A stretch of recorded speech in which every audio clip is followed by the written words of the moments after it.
Hi, నా పేరు doctor Bharadwaj. నేను CEO and chief doctor Fidicus homeopathy. ఈరోజు మనం ఒక ఇంపార్టెంట్ టాపిక్ గురించి తెలుసుకుందాం. ఇది ప్రాక్టికల్ టాపిక్, చాలా యూస్ఫుల్ టాపిక్.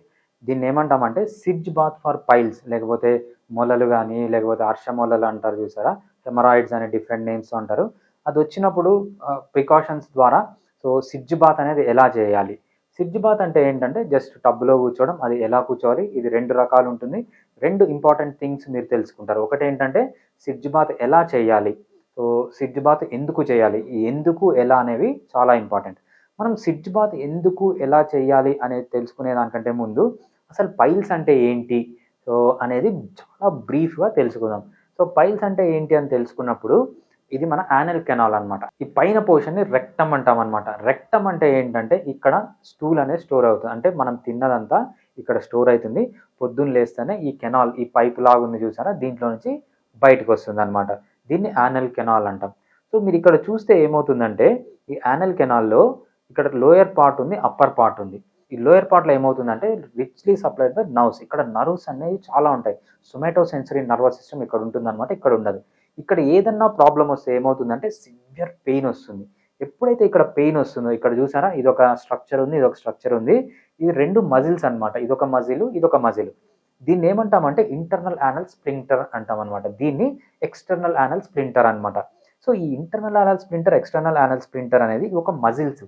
ఈ మజిల్స్ ఎందుకు యూజ్ అవుతాయి అంటే మీరు మోషన్ బయటకు పంపేసిన తర్వాత ఇది కాంట్రాక్ట్ అవుతాయి అనమాట. కాంట్రాక్ట్ అయినప్పుడు మీకు ఇన్వాలంటరీగా మోషన్ రాదు. ఎప్పుడైతే మీరు మోషన్కి వెళ్తారో పొద్దున, అప్పుడు మాత్రం ఇది ఓపెన్ అయ్యి, ఇది రిలాక్స్ అయ్యి, ఇది ఓపెన్ అయ్యి బయటకు వస్తుంది. ఎప్పుడైతే మోషన్ అయిపోయిన తర్వాత ఇది కాంట్రాక్ట్ అయిపోతుందంట. అందుకు ఈ external anal splinter, internal anal splinter అనేవి చాలా ఇంపార్టెంట్. ఎక్కడైనా లీజన్ వచ్చిందండి, ఫర్ ఎగ్జాంపుల్ మీకు పైల్స్ వచ్చింది అనుకోండి. పైల్స్ అంటే ఏంటి అసలు? పైల్స్ అంటే ప్రతి ఒక్క బాడీ పార్ట్కి ఏమవుతుందంటే ఆర్టీరియల్ సప్లై ఉంటుంది, వీనస్ డ్రైనేజ్ అని ఉంటుంది. ఆర్టీరియల్ సప్లై అంటే ఏంటి? మన హార్ట్ నుంచి మంచి బ్లడ్ వస్తుంది అనమాట. ఆక్సిజన్, బాగా ఆక్సిజన్ ఉన్న బ్లడ్ ఇక్కడికి వస్తుంది అనమాట. ఒక్కసారి ఈ ఏరియాకి ఆక్సిజన్ బ్లడ్ వచ్చిన తర్వాత ఈ ఏరియాలో ఆక్సిజన్ మొత్తం యూజ్ చేసుకుంటుంది. ఈ ఏరియా చేసిన తర్వాత డీఆక్సిజనేటెడ్ బ్లడ్, ఆక్సిజన్ అయిపోయిన తర్వాత ఆ బ్లడ్ మళ్ళీ హార్ట్కి వెళ్ళాలి. హార్ట్ నుంచి లంగ్స్కి వెళ్ళి మళ్ళీ ఆక్సిజన్ కావాలి. అట్లా వెళ్ళడాన్ని మనము వీన్స్ అంటాం అనమాట. వీన్స్ అనేవి కూడా ఒక బ్లడ్ వెజల్స్. ఎప్పుడైతే ఆ వీన్స్ ఇక్కడ డైలేట్ అయిపోయినాయి చూడండి, ఇక్కడ నార్మల్గా ఉంది, ఇక్కడ డైలేట్ అయిపోయినాయి. ఇక్కడ డైలేట్ అయింది, ఇక్కడ డైలేట్.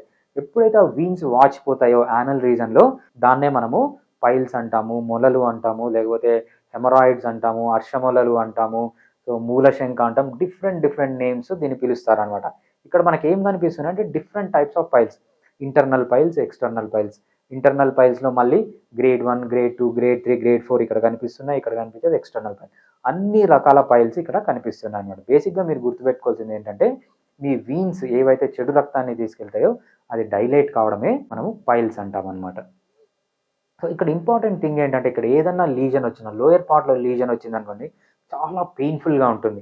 ఎప్పుడైతే ఇక్కడ పెయిన్ఫుల్గా ఉంటుందో మనము internal anal splinter, external anal splinter అన్నాం కదా, ఇవి కాంట్రాక్ట్ అయిపోతాయి. ఎప్పుడైతే ఇవి కాంట్రాక్ట్ అయిపోతాయో ఇక్కడ బ్లడ్ సప్లై సరిగ్గా ఉండదు. బ్లడ్ సప్లై సరిగ్గా ఉండకపోతే ఇక్కడ చాలా పెయిన్ రావడం కానీ, ఏదైనా ఇంజురీ ఉన్నప్పుడు పెయిన్ రావడం కానీ, ఏదైనా ఇక్కడ పైల్స్ హీలింగ్ కాకపోవడం కానీ, అంటే నార్మల్ కాకపోవడం కానీ, చాలా ప్రాబ్లమ్స్ ఇవి కాంట్రాక్షన్ వల్ల వస్తాయి. అదేవిధంగా ఇక్కడ రిచ్ నర్వ్ సప్లై ఉంటుంది కాబట్టి చాలా పెయిన్ఫుల్గా ఉంటుంది ఎక్స్టర్నల్ యానల్ పైల్స్ అనమాట. దీన్ని మనం సిడ్జ్ బాత్ ఎలా హెల్ప్ చేస్తుంది, ఏ విధంగా సిడ్జ్ బాత్ చేయాలి, సిడ్జ్ బాత్ అనేది ఎందుకు చేయాలి పైల్స్లో అని తెలుసుకుందాం. అదేవిధంగా కరెక్ట్గా ఎలా చేయాలి. చాలామంది సిడ్జ్ బాత్ చేస్తారు, చాలా తప్పుగా చేస్తారు. అందుకు వాళ్ళకి అంత రిలీఫ్ రాదు. మంచి రిలీఫ్ రావాలంటే సిడ్జ్ బాత్ ఎలా చేయాలని మనం తెలుసుకుందాం. ఫస్ట్ ఏంటంటే సిడ్జ్ బాత్ ఎందుకు చేయాలి. సిడ్జ్ బాత్ ఎందుకు చేయాలంటే మెయిన్గా అక్కడ యానల్ స్ప్లింటర్ కాంట్రాక్ట్ అయిపోయి ఉంటుంది కదా, ఆ స్ప్లింటర్ని రిలాక్స్ చేయడానికి. ఎప్పుడైతే రిలాక్స్ అవుతుందో స్ప్లింటరు, అక్కడికి ఏమవుతుందంటే బాగా బ్లడ్ వెళ్తుంది. బాగా బ్లడ్ వెళ్ళినప్పుడు ఏమవుతుందంటే అక్కడికి మంచి న్యూట్రియంట్స్ వస్తాయి. అదేవిధంగా న్యూట్రియంట్స్తో పాటు మంచి ఆక్సిజన్ వస్తుంది. దాంతోపాటు మంచి హీలింగ్ ఏజెంట్స్, ఏవైతే మన బ్లడ్లో హీలింగ్ ఏజెంట్స్ ఉంటాయో, ఇన్ఫ్లమేటరీ మీడియేటర్స్ ఉంటాయో, అవన్నీ ఆ ప్లేస్కి వచ్చి బాగా హీలింగ్ అనేది జరుగుతుంది అనమాట. అందుకు మనము సిడ్జ్ బాత్ చేయాలి. అంతేకాకుండా సిడ్జ్ బాత్ చేయడం వల్ల మీకు ఏదైతే పెయిన్ ఉందో, పెయిన్ ఇమ్మీడియట్గా రిలీఫ్ వస్తుంది. ఎక్కడైతే బాగా రెడ్ అయిపోయింటుందో, రెడ్నెస్ కానీ, పెయిన్ కానీ, స్వెల్లింగ్ కానీ, టెండర్నెస్ అంటాం అనమాట. టెండర్నెస్ అంటే అక్కడ టచ్ చేస్తే పెయిన్ రావడం, ఇవన్నీ బాగా తగ్గిపోతాయి సిడ్జ్ బాత్ చేయడం వల్ల. ఇంకో ఇంపార్టెంట్ రీజన్ ఏంటంటే ఆ ఏరియాని క్లీన్గా పెట్టుకోవడం, ఇన్ఫెక్షన్ కాకుండా. సో మన యానల్ రీజన్లో ఏమవుతుందంటే ఎక్కువ ప్యాథోజన్స్ ఉంటాయి. బ్యాక్టీరియా ఉంటుంది, వైరస్ ఉంటుంది, ప్రోటోజోవన్స్ ఉంటాయి, పాథోజన్స్ ఉంటాయి, ఫంగస్ ఉంటుంది, డిఫరెంట్ టైప్స్ ఆఫ్ మెటీరియల్ అక్కడ కాంటాక్ట్లోకి వస్తుంది. అవన్నీ నీట్గా పెట్టుకోవడానికి కూడా మనము సిడ్జ్ బాత్ అనేది చాలా యూజ్ అవుతుంది. సో సిడ్జ్ బాత్ అనేది కరెక్ట్గా చేయాలి, ఎలా పడితే అలా చేయకూడదు. సో సిడ్జ్ బాత్ ఎలా చేయాలని మనం చూద్దాం. సో ఫస్ట్ మీరు ఏం చేయాలంటే ఒక కంటైనర్ తీసుకోవాలి, ఒక టబ్బు తీసుకోవాలి. టబ్బు మంచి కొంచెం పెద్ద సైజు ఉన్నది తీసుకోండి. చాలామంది ఏం చేస్తారంటే చిన్న చిన్న టబ్బులు తీసుకుంటారు, దాంట్లో ఇరుక్కొని కూర్చుంటారు, ఇంకా ప్రాబ్లం అనేది ఎక్కువ అవుతుంది.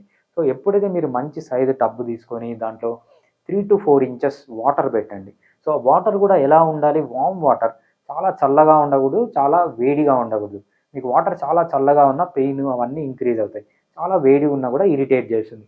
సో వామ్ వాటర్ అంటే గోరువెచ్చని నీళ్ళు, మీకు ఎంత వామ్ వాటర్ కంఫర్టబుల్లో ఆ వామ్ వాటర్తో నింపండి. దాంతోపాటు మనకు ఫిడికస్ హోమియోపతిలో పైల్స్ స్పెషాలిటీ లిక్విడ్ దొరుకుతుంది. ఈ పైల్స్ స్పెషాలిటీ లిక్విడ్ మీరు 25 drops ఆ వాటర్లో వేయాలి. ఈ లిక్విడ్ స్పెషాలిటీ ఏంటంటే ఇది పెయిన్ తగ్గిస్తుంది, ఇన్ఫ్లమేషన్ని తగ్గిస్తుంది, రెడ్నెస్ని తగ్గిస్తుంది, మంచిగా హీలింగ్ చేస్తుంది. అదేవిధంగా యాంటీ బ్యాక్టీరియల్ అంటే అక్కడ బ్యాక్టీరియా కానీ, వైరస్ కానీ, ఫంగస్ కానీ లేకుండా చేస్తుంది అనమాట. చాలా ఇంపార్టెంట్ ఈ లిక్విడ్. ఈ లిక్విడ్ని మీరు 25 drops వేసేసేయండి. 25 drops వేసిన తర్వాత దాంట్లో కూర్చోవాలి. ఎంతసేపు కూర్చోవాలి, బాగా రిలాక్స్డ్గా కూర్చోవాలి, టైట్గా అని టెన్షన్ పెట్టుకోకుండా అని బాగా రిలాక్స్డ్గా కూర్చోండి. ఎంతసేపు కూర్చోవాలంటే 15 to 20 minutes కూర్చోండి. 15 to 20 minutes కూర్చున్న తర్వాత నీట్గా లేచి ఆ ఏరియాని బాగా క్లీన్ చేయాలి. ఏదైనా ఫ్రెష్ డ్రై టవల్ తీసుకొని ఆ ఏరియాలో తడి లేకుండా, అక్కడ ప్రాబ్లం ఏం లేకుండా నీట్గా క్లీన్ చేయాలన్నమాట. ఇది ఎన్నిసార్లు చేయాలి, మీరు 3 to 5 times చేయొచ్చు, అంతకంటే ఎక్కువ కావాలన్నా కూడా చేయొచ్చు. బట్ అట్లీస్ట్ 3 to 5 times చేస్తే ఏంటంటే మీకు మంచి రిలాక్సేషన్ వస్తుంది. అక్కడ యానల్ స్ప్లింటర్ బాగా రిలాక్స్ అయ్యి హీలింగ్ కూడా బాగా జరుగుతుంది అనమాట. ఎప్పుడు చేయాలి, మీరు హోమియోపతి ట్రీట్మెంట్ తీసుకున్నన్ని రోజులు చేయొచ్చు, లేకపోతే మీరు సర్జరీకి వెళ్ళాలనుకున్నా, సర్జరీకి ముందు, ఈవెన్ పైల్స్కి మీరు సర్జరీ చేయించుకున్నా కూడా మీరు ట్రీట్మెంట్ అనేది లేకపోతే సిడ్జ్ బాత్ అనేది చేయొచ్చు అనమాట. సో అంత ఇంపార్టెన్స్ ఉంది సిడ్జ్ బాత్. సిడ్జ్ బాత్ చేయడమే కాదు, ఎందుకు చేయడమే కాదు, ఎలా చేయడం అనేది కూడా చాలా ఇంపార్టెంట్. ఈ విధంగా చేస్తే మీకు మ్యాక్సిమం రిజల్ట్ వస్తుంది సిడ్జ్ బాత్ వల్ల. సో నెక్స్ట్ ఫిడికస్ హోమియోపతి ఎలా ట్రీట్ చేస్తుంది మీకు పైల్స్ కానీ, మొలలు కానీ, హెమరాయిడ్స్ కానీ, డిఫరెంట్ నేమ్స్ ఉన్నాయి. ఫిడికస్ హోమియోపతి మీకు 2 types ఆఫ్ కన్సల్టేషన్ ఇస్తుంది అనమాట. ఒకటి ఆన్లైన్ కన్సల్టేషన్, ఒకటి ఇన్పర్సన్ కన్సల్టేషన్. ఆన్లైన్ కన్సల్టేషన్ అంటే మీరు ప్రపంచంలో ఎక్కడున్నా, యూఎస్లో ఉన్నా, యూకేలో ఉన్నా, ఫ్రాన్స్, జపాన్, జర్మనీ, లేకపోతే Andhra, Telangana, north India, east India, south India, west India, ఎక్కడున్నా కూడా మీరు మాతో ఆడియో కాల్ కానీ, వీడియో కాల్ కానీ మీ ప్రిఫరెన్స్ ద్వారా మాతో మాట్లాడి, ఆల్రెడీ మీకు ఏదైనా రిపోర్ట్స్ ఉన్నా, మీకు ఆల్రెడీ సర్జరీ అయిపోయినా ఆ డీటెయిల్స్ అన్నీ మాతో షేర్ చేసి ఎలక్ట్రానిక్గా, లేకపోతే ఇంకేమన్నా ఇన్వెస్టిగేషన్స్ అవసరమైతే మేము చెప్తాం, మీరు లోకల్గా చేయించి మాకు పంపించచ్చు. మెడిసిన్స్ అనేవి మేము మీకు డోర్ స్టెప్స్కే పంపిస్తామన్నమాట, మీరు ప్రపంచంలో ఎక్కడున్నా. సో యూఎస్ అయితే 4 days పడుతుంది, యూఎస్ కాకుండా వేరే ఏ కంట్రీ అయినా మనకు 5 days పడుతుంది. ఇండియాలో ఎక్కడన్నా మనకు నార్మల్ సిటీస్, టౌన్స్ అయితే 3 days పడుతుంది, లేదంటే రిమోట్ ఏరియాస్ అంటే 4 days పడుతుంది. అంతలోపల మీకు మెడిసిన్స్ వచ్చేస్తాయి, మీరు ఇంట్లో నుంచే మెడిసిన్స్ అనేవి వాడుకోవచ్చు. లేదు మీరు ఇన్ పర్సన్ వస్తారు, డైరెక్ట్ వచ్చి మమ్మల్ని కలుస్తారంటే మీ నియరెస్ట్ బ్రాంచ్ ఎక్కడుందో చెక్ చేసుకొని ఆ బ్రాంచ్కు డైరెక్ట్గా వచ్చి మీరు సో ట్రీట్మెంట్ అనేది తీసుకోవచ్చు.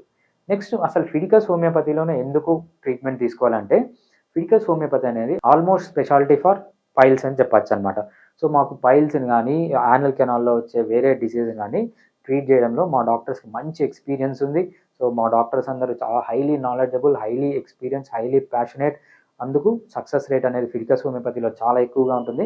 అంతేకాకుండా మేము ఈ పైల్స్కి యూజ్ చేసే మెడిసిన్స్ టాప్ క్వాలిటీ మెడిసిన్స్, ప్రపంచంలో ఏవైతే బెస్ట్ ఫార్మాసిటికల్ కంపెనీస్ ఉన్నాయో, బెస్ట్ మెడిసిన్ దొరుకుతుందో ఆ మెడిసినే వాడతాం. కాబట్టి ఫిడికస్ హోమియోపతిలో హైయెస్ట్ సక్సెస్ రేట్ ఉంటుంది. ఏ లోకల్ హోమియోపతి డాక్టర్తో పోల్చినా, లేకపోతే ఒక కార్పొరేట్ హాస్పిటల్తో పోల్చినా, కార్పొరేట్ హోమియోపతి డాక్టర్స్తో పోల్చినా, చైన్ ఆఫ్ హోమియోపతి క్లినిక్స్తో పోల్చినా ఫిడికస్ హోమియోపతిలో హైయెస్ట్ సక్సెస్ రేట్ ఉంటుంది, బోత్ మనకు ఆన్లైన్లో, ఇన్ పర్సన్లో. సో సక్సెస్ రేట్ అంత ఎక్కువగా ఉంటుంది కాబట్టి మీరు ప్రతి ఒక్కరూ ఫిడికస్ హోమియోపతిలో ట్రీట్మెంట్ అనేది తీసుకోండి. Thank you. Fidicus Homeopathy.